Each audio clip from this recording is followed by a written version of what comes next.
अस्सलाम वालेकुम। तो आप सब कैसे हैं? और आज की वीडियो जो है मेरी न्यू मॉम्स के लिए है कि हम लोगों को बच्चों के लिए सबसे पहले क्या चीज़ें ख़रीदनी बहुत ज़रूरी होती हैं। तो सबसे पहले तो एक बैग बहुत ज़रूरी होता है जिसमें हम सामान रख सकें। वो बैग कैसा भी हो सकता है, बस बैग होना चाहिए। और सूट जो है आप बच्चों के लिए ऐसे रखें। सबसे पहले तो आप देखें कि आपका बेबी गर्मियों में आ रहा है या सर्दियों में आ रहा है। कलर से कोई फ़र्क नहीं पड़ता क्योंकि शुरू में तो बच्चे को रैप ही करके रखते हैं।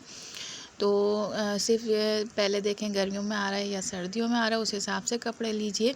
और एक पैम्पर, मैंने ये लियो वालों का पैम्पर ट्राई किया है, बहुत रीज़नेबल रेट पे और बहुत अच्छी बेहतरीन क्वालिटी है। और ये मैंने 3 सूट ले लिए थे। इस 3 सूट लेने चाहिए। मतलब ज़्यादा नहीं रहें क्योंकि बच्चा माशाल्लाह बहुत जल्दी ग्रो करता है। तो छोटे सूट जो है ना, जितने कम हो, 6 सूट हों कि वो सवा महीने तक चल जाएँ और उसके बाद जो है आप न्यू बाय कर लो। तो ये एक पहले दिन का सूट ज़रूर रखें जिसमें जो है एक बनियान हो जाए और एक सॉफ्ट सूट हो जाए। अच्छा, वो कोई सा भी हो, ज़रूरी नहीं पड़ता। मैंने ये रखा था, आप जैसा दिल चाहे जिस ब्रांड का, क्योंकि बच्चा तो रैप ही होता है तो उसके लिए इतने ज़्यादा एक्सपेंसिव और बिल्कुल शुरू में लेना बहुत ज़रूरी नहीं है। लेकिन जो लेना चाहे तो बिल्कुल ले सकते हैं। बाकी ये मिटन्स बहुत ज़रूरी होते हैं क्योंकि बच्चों के नेल्स जो हैं शुरू में बहुत शार्प होते हैं।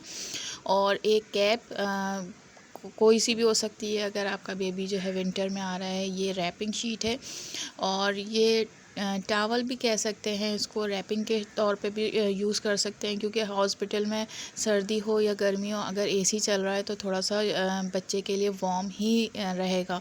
तो एक ये लें। ये एक चेंजिंग शीट बहुत ज़रूरी होती है। और आने जाने के लिए तो ट्रैवलिंग के लिए ये वाली चेंजिंग शीट लिया करें ताकि जो है डिस्पोजेबल यूज़ करके फेंक दिया जाए। और घर के लिए आप जो है चेंजिंग शीट यूज़ कर लें। ये ब्रश ले लिया था, एक नारियल का तेल ले लिया था, गैसबीन ड्रॉप्स, और ये रैशेस की क्रीम है, पीच क्रीम, जो मैंने अपने सारे बच्चों में यूज़ की है। और एक फ़ीडर ज़रूर लें।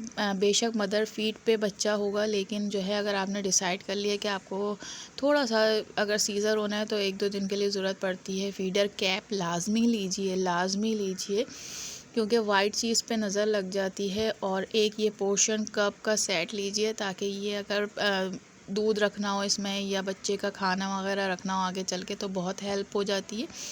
ये ब्रश लीजिए, इसके ब्रशेस इतने सॉफ्ट हैं। अच्छा, ये किट भी आ जाती है, अगर आप चाहें तो पूरी किट भी ले सकते हैं।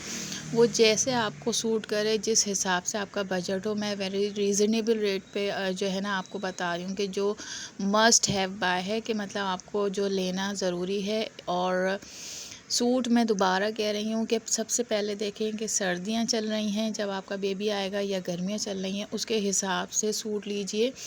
मैंने एक ये जो है रम्पर भी रख लिया था क्योंकि 2-3 सूट बच्चे के रखें, क्योंकि अगर सीज़र हो जाए तो एक सूट पहनाने के, एक चेंज करने के और एक वापस लेके आने के लिए।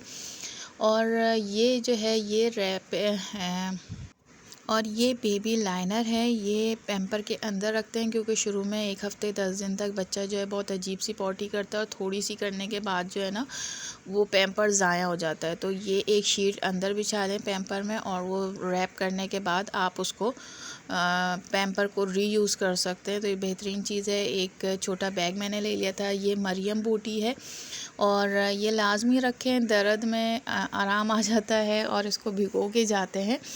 अगर आपको इसके यूज़ेस पूछने हो तो मुझसे ज़रूर कमेंट्स बॉक्स में कमेंट कीजिएगा, मैं बता दूँगी। ये एक चेंजिंग शीट और है, ये अगर घर में यूज़ करें ना तो बहुत अच्छी है, बच्चे को मसाज करने के लिए भी बहुत यूज़फुल रहती है, लेकिन घर के लिए।